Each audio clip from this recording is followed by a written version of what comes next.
Hi, my name's Bryony and I'm a learning developer as part of the KnowHow team, and I had quite a bad experience working in a group when I was doing my undergraduate degree at a different university, and I hope that maybe the experience can help you so that you don't make the same mistakes.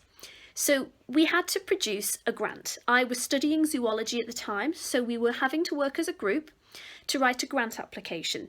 Now, I did know the people, we were all in the same tutor group, but we weren't necessarily close friends. And one problem that we had was that one of the girls in the group, who was responsible for the finance side of the grant, she didn't do her bit. And we actually ended up missing the first deadline that we were given because she didn't do her bit and, she didn't hand in. So this was a bit of a problem. Fortunately, she managed to get an extension and we all got an extension. She was absent from university for a few days and things may have been going on in her personal life. And perhaps we didn't ask her enough about how she was coping and what was happening. So we didn't know what was going on. So I'm someone who's a bit of a nervous Nelly and I like to be in control. If I can hand in something a week or two before a deadline, then I will. That's how I am. And because we'd missed the first deadline, this was just unthinkable to me. I like to have some control. So it got to the day of the next deadline and this group member had still not done their bit and had still not handed in. So that morning I contacted her, I texted her and I asked her how it was going. She seemed fairly polite and said that it was probably going okay, but she didn't really give me an indication of whether it was going to be handed in. So it got to about lunchtime and she still hadn't said whether she'd finished it. I texted her and she just stopped replying to my texts. So I start panicking because I know it has to be in by about 4 or 5 o'clock that day. I have a good hour's commute to get over because you had to physically hand things into the library at that point. It wasn't like today where you hand it in through Turnitin online. So I knew I had to get the train over and physically get myself over there if I was going to end up trying to hand this in instead.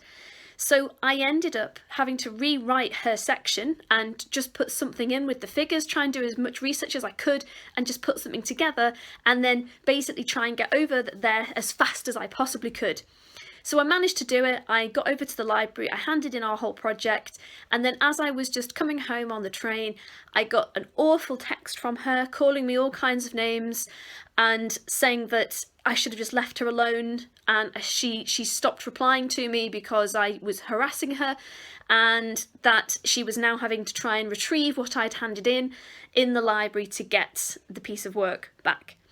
And I think that what could have prevented that from happening, as well as actually talking to her and finding out what was happening, why was she having some days absent from university, was there anything we could do to help?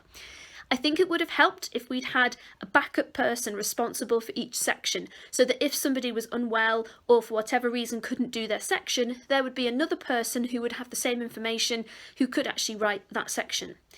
Also, it would have been useful if we'd set ourselves a pre-deadline. So, for example, if we'd said maybe 3 or 4 days before the actual deadline, we want to aim to hand in. And if we haven't been able to hand in at that point, whichever sections are still outstanding, if there's a problem with the person doing them, then perhaps the backup person does them. And as this is pre-arranged, hopefully people wouldn't take offence because they would understand that that was a pre-arranged agreement to do that.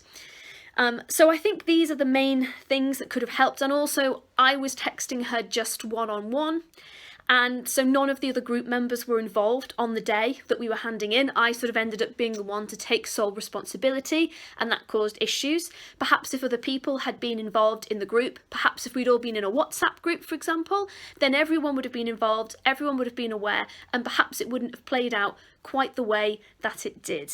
So I hope that those tips can help you when it comes to doing group work.